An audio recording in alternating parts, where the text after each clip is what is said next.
there has been a groundswell of support out in the psychological community, whether it's secular or Christian, that sexual addiction is a valid concept. And I think the most important area of research as to whether or not sex can be an addiction is the neuroscience community, which is showing us, of course, that the brain produces a certain amount of neurochemicals when the brain is going through the process of sexual arousal. And then the question becomes, can the brain become neurochemically tolerant or dependent on those neurochemicals that the brain itself produces, like adrenaline, dopamine, oxytocin, and so forth? So neuroscience is really one of our best partners right now in validating the fact that even just thinking about sex, masturbating, looking at pornography, all of these things can become incredibly addictive to the brain.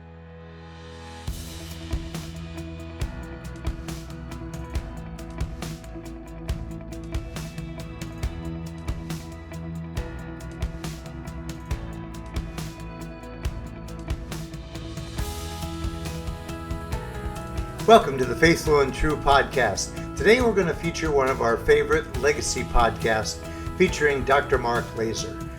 For those of you that don't know, Mark was the founder of Faithful and True together with his wife Debbie Laaser, and Mark was regarded as the leading Christian authority in the field of sexual addiction. Mark wrote over 15 books on the subject before his passing in 2019. Today, the subject that we're going to discuss comes from our original podcast, which was first called the Men of Valor program. On this show today, we're going to discuss, is sex addiction really an addiction? And if so, is there a cure? We hope that you'll enjoy this show. We hope that Mark's wisdom and experience will shine through and really open your eyes to any potential struggles you may be having yourself. Here now is Dr. Mark Laaser. Thanks to all of you who have been listening, and thanks to all of you who've been writing in questions. And today, Randy, we're going to try to deal with some questions, are we not? We are, Mark. We've been promising the listeners for the past several weeks that as we have encouraged them to send in their comments on the show and their questions that may arise after listening to you, and we thought that today would be a good time to call a timeout and answer some of these questions we've been receiving. And as you said, we thank the listeners for sending those in.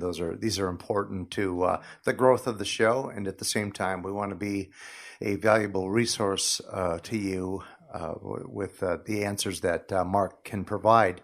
We're going to start today with one that came in, and I think this is probably one of the most common questions that we receive, and lately there has been kind of a groundswell from some outside sources that are even questioning the validity of sexual addiction and is it actually an addiction? And if it is an addiction, Mark, is there really a cure?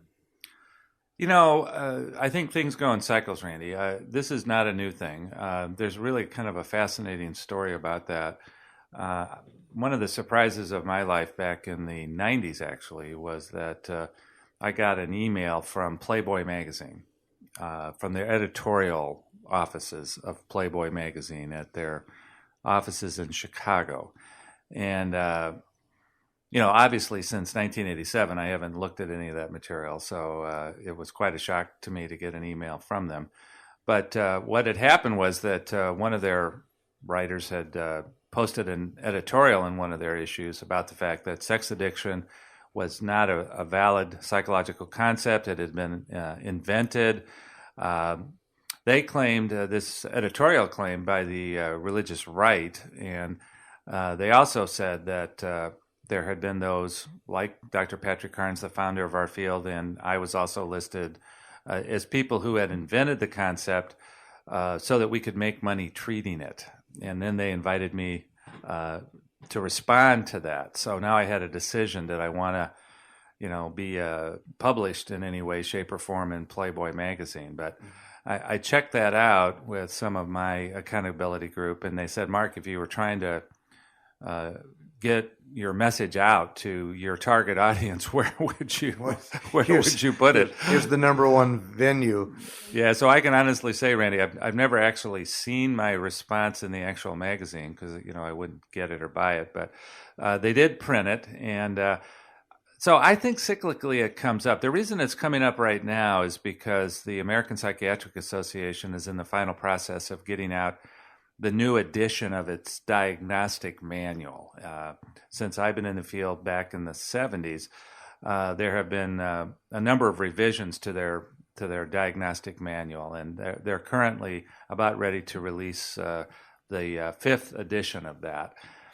And one of the things that happens with the psychiatric community is that they meet for months and years. They have committees of various psychiatrists.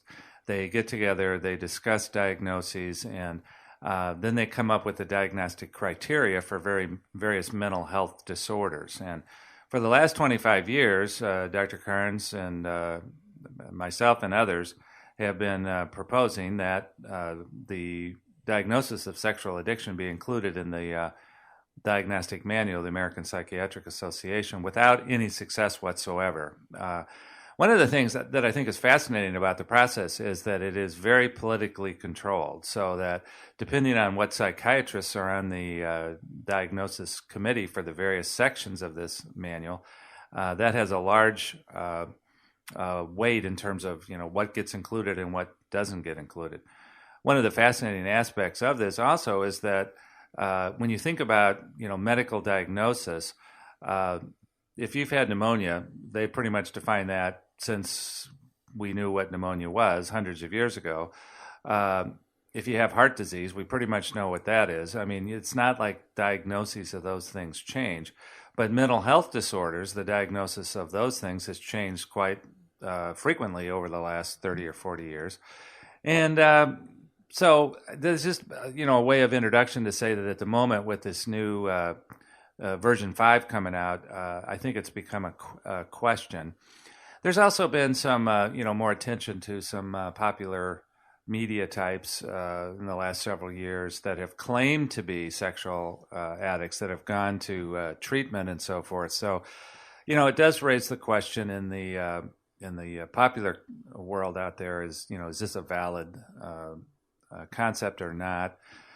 I think also, the people that attack the concept, are people who are, basically thinking that this is in fact the religious right that's trying to define sexual addiction, and they're basing it on moral definitions of what is sexual sin and what is not sexual sin. So I think it's a backlash, all of this stuff, against the evangelical right in terms of, some important questions within the broader field of sexuality. So that's all a way of just introducing. Now, there has been a groundswell of support out in the psychological community, whether it's secular or Christian, that sexual addiction is a valid concept. And more there are research studies that are verifying this. I think the most important area of research as to whether or not sex can be an addiction is the neuroscience community, which is showing us, of course, that the brain produces a certain amount of neurochemicals when the brain is going through the process of sexual arousal. And then the question becomes, can the brain become neurochemically tolerant or dependent on those neurochemicals that the brain itself produces, like adrenaline, dopamine, oxytocin, and so forth? We've covered this a little bit on an earlier show for those listeners that would like to go back to the archives and find that. So neuroscience is really one of our best partners right now in validating the fact that even just thinking about sex, masturbating, looking at pornography, all of these things can become incredibly addictive to the brain. We're talking about a brain dependence or a brain tolerance.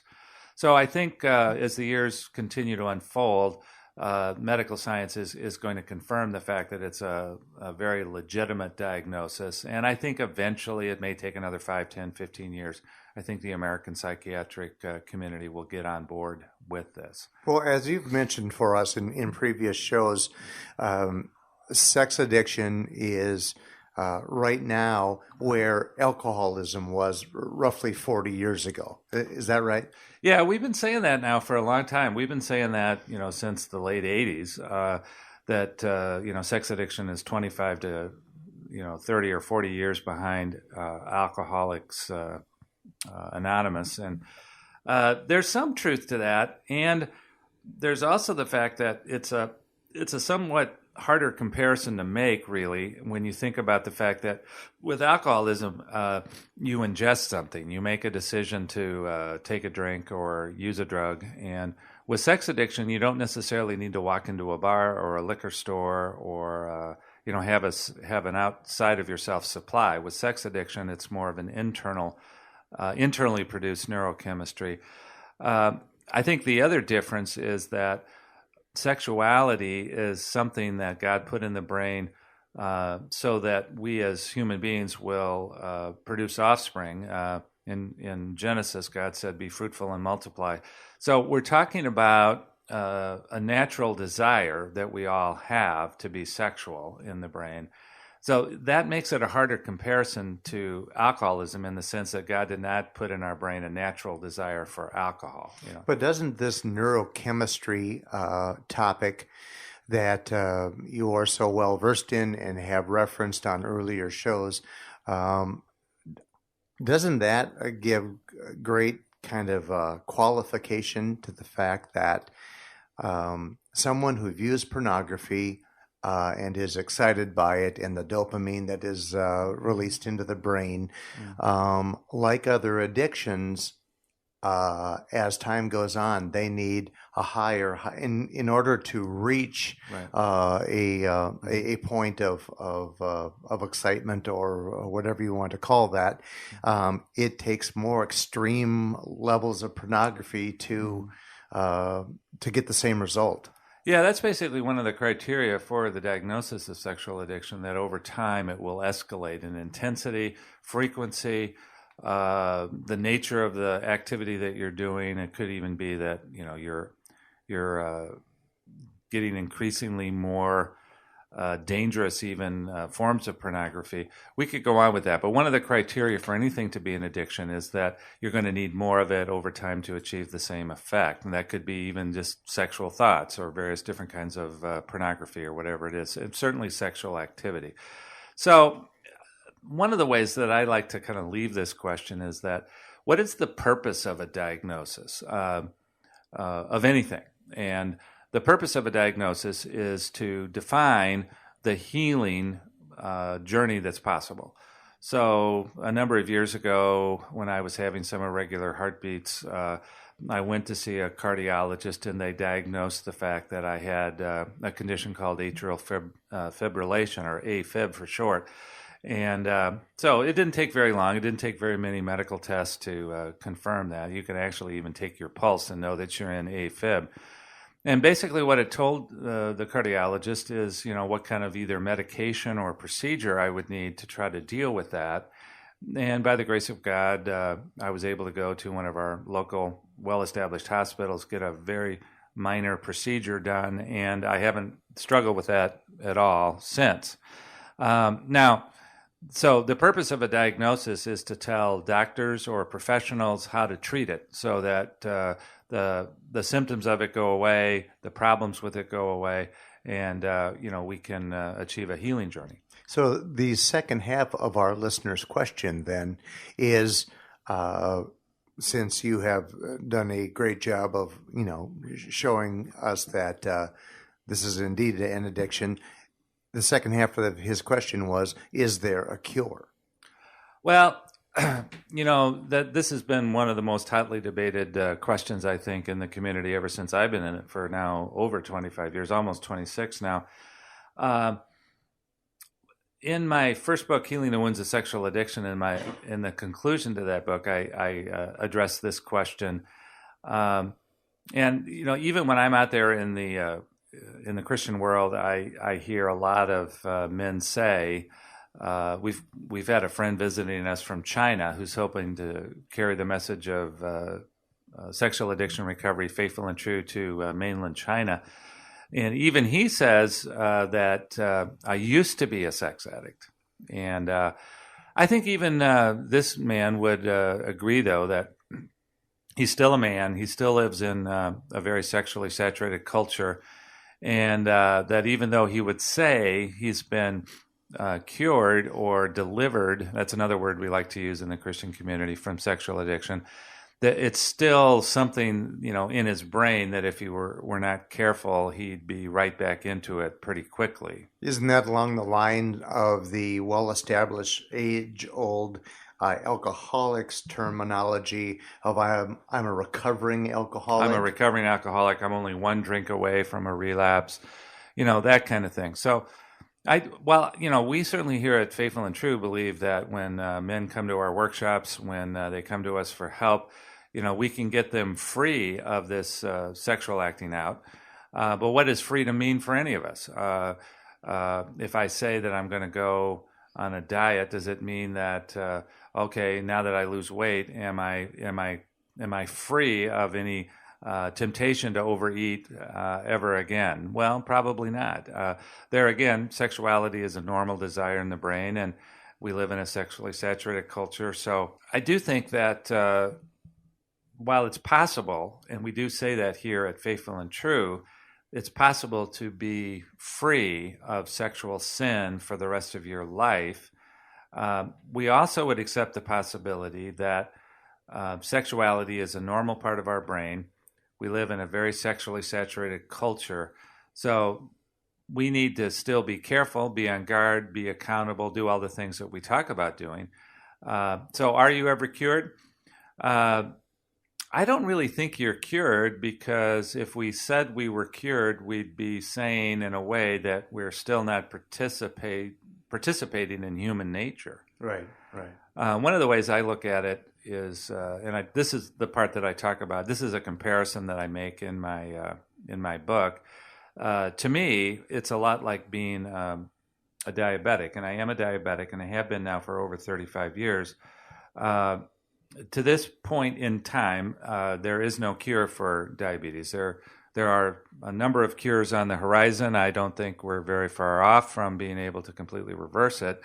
I hope really in my life to not die a diabetic.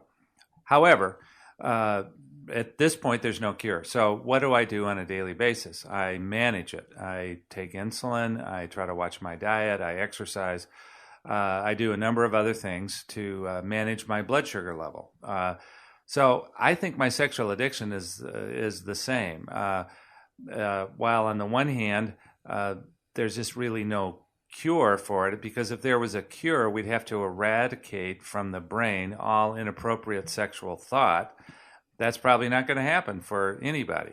So what are we left with? Well, like a diabetic, we're left with managing those inappropriate sexual thoughts. Now, I believe that's entirely possible for the rest of your life. It's entirely possible to lead a sexually sin-free life. But it is a matter of management. It's managing the possibility that, we're all only, one inappropriate thought away from getting back into our addiction. Seems to be a close tie to other addictions, though, as you're mentioning your control of your eating habits because of the diabetes. Yeah. The same thing with an alcoholic, managing the fact that he knows that he can't have alcohol. So all of these addictions, whether it be sex addiction, alcoholism, or overeating, it does take a concerted cerebral effort, right, to manage your lifestyle. Right. I think that's one of the keys. There's rarely an hour that goes by in my life when I'm not thinking about my blood sugar, and what the status of it is, and how I'm doing, and what I need to eat or not eat, or how much insulin I need to take. And really, in some ways, the same is true for the fact that I struggled with sex addiction over 25 years ago. I would say that, given the fact that I live in our current culture, I'm going to get assaulted on a daily basis with lots of sexual messages. Sure. From what other people are wearing out there in the world, to the commercials on television, to lots of other things. We were talking before we started recording this morning that, on this particular date and time, the Sports Illustrated issue is out. Swimsuit issue is out, yeah. Yeah. I was in Costco down in Boca Raton, Florida last week, and even at Costco, in the checkout line, there it was. So, I didn't ask for it to be there. I didn't choose it. And yet, as I'm going through the line and seeing it, I'm still going to have to make a decision. Yeah. I recognize that this is a popular thing. A lot of people are looking at it. Popular media is talking about it. There's all kind of different temptations. One is, do I have to miss something that, half the male world out there is talking about? So it's one thing for me to say, as I'm standing there in line at Costco, that I'm a recovering sex addict and that I'm cured.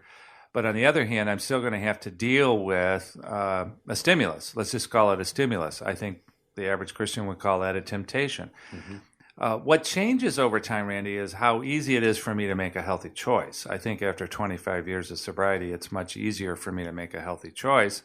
And I have a lot of support and history and a lot of accountability that will help me with that. But I still have to make a choice. And do those choices in our current world ever go away? No, they don't. And I think it's very dangerous for some of our black and white thinking Christian friends to say, I'm cured. I'm not sure what that would mean living in our current culture. Does that mean you never experience another temptation? I don't think so. But again, even in talking through it today, we can see that it's a quite controversial issue about whether there's a cure. But along the lines of giving our listeners hope out there. Because Yeah. if they are struggling with issues of sexual addiction, I think that you're one of the glowing examples in your 26th year of sobriety that, yes, you can change your life. Yes, you can learn to manage these impulses. Right. Well, yeah, and what I would like the listeners to hear is that, okay, if I'm so successful, what is it that keeps me successful? And that is basically the idea that I am not cured. If I ever got to a point where I thought that I was finished with this, then I think Satan or the power of evil would have me where he wants me. Sure. Because he's going to, interject things in my life that's going to prove to me, how silly an idea that really is. So I think those of us men that want to stay free, and I look at it as being free in a very large spiritual sense, but if we're going to stay free, we're still going to need to do all the things that we did to get free in the first place. Well, as you and I suspected before we started today's show and we introduced the idea of sharing some of the questions that the listeners have sent to us, I mean, here we are one question into it. Yeah. We kind of knew that this was going to really launch us into some good conversation. As we're nearing the end of today's show, there's one quick additional question that was sent to us that I'd like for you to address, because I'm sure it's on the minds of several men. And that is the question from one of the listeners said, my wife doesn't know about my sexual acting out. Mm-hmm. Do I have to tell her?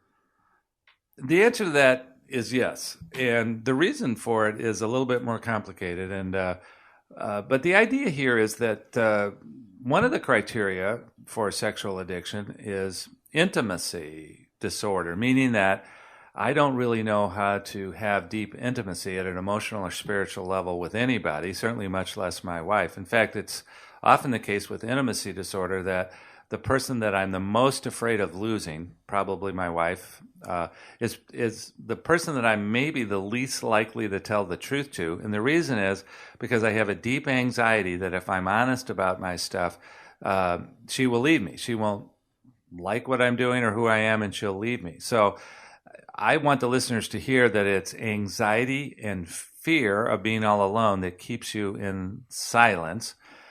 If you have a vision, on the other hand, of having a deeper level of intimacy with your spouse and with others, one of the prerequisites for that is to be honest about who you are and what you're feeling. I choose myself not to go through the rest of my life guarding secrets. Secrets, send me in all kind of directions that prevent me from connecting at the deepest emotional and spiritual level.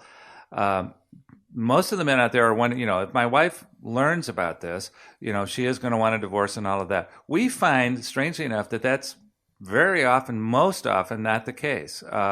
In fact, it's probably the case in less than 2 or 3% of the situations that walk through our door. Interestingly enough, and Debbie would confirm this if she were here, she would say that the average spouse, upon hearing the news of whatever the husband has been doing, over time, she's going to be a lot more concerned about whether he's a truth teller than whether or not he's done some of these sexual things. Men who have gone through full disclosure here at our center, according to some unofficial kind of anecdotal research that we've done, and some research that's been confirmed by others out there in our field, it would be true that the men who do full disclosure are probably 97 to 98% likely to stay married. So there is that 2% chance, and we are running a risk that some of the wives will not react to this well. However, if I choose a life of freedom, honesty, and intimacy, then I am going to tell my wife the truth. Now, there is, by the way, on our website, an article on how to do full disclosure, if you want to look at that. We discuss this, and I'm sure Debbie will be on the show in the future, and we'll discuss a little bit more how to do this. I think one of the things to be aware of, though, is that you probably are going to need some guidance, some help, some third party to be present, to kind of, if you just, are listening to this broadcast and you get convicted somehow and you go home and now all of a sudden you dump on your wife, that's probably not a good thing to do. I think, disclosure is a matter of very thoughtfully figuring out how to do it in the most loving and helpful way. Well, one of the interesting things about vision, just real short comment here, Randy, I think short, I've been inaccurate about that before, but, when we think about the thoughts in our brain, fantasies are something that's going to lead us into sexual temptation.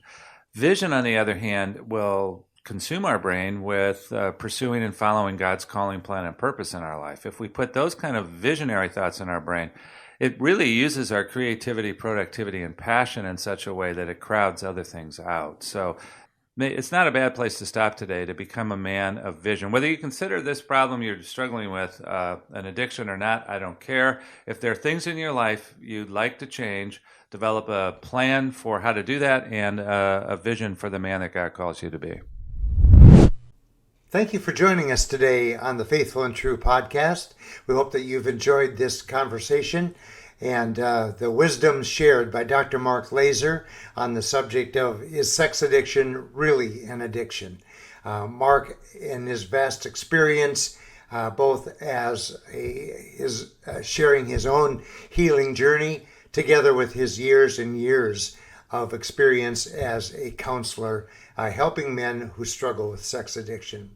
If you have heard this message and realize that you have a struggle, have a problem that you'd like to address, visit our website, faithfulandtrue.com, where you'll find many resources available to you, over 400 podcasts like this one, as well as information about the Men's Journey Workshop. This powerful event is hosted by Faithful and True every month, and it is proven to be a transformative event for men that struggle with these issues. So please visit faithfulandtrue.com. There you'll also find our bookstore where you can access or purchase any of the books by Mark and Debbie Laaser. Until we join you again next week, we hope that this coming week for you is going to be filled with many blessings and with great vision.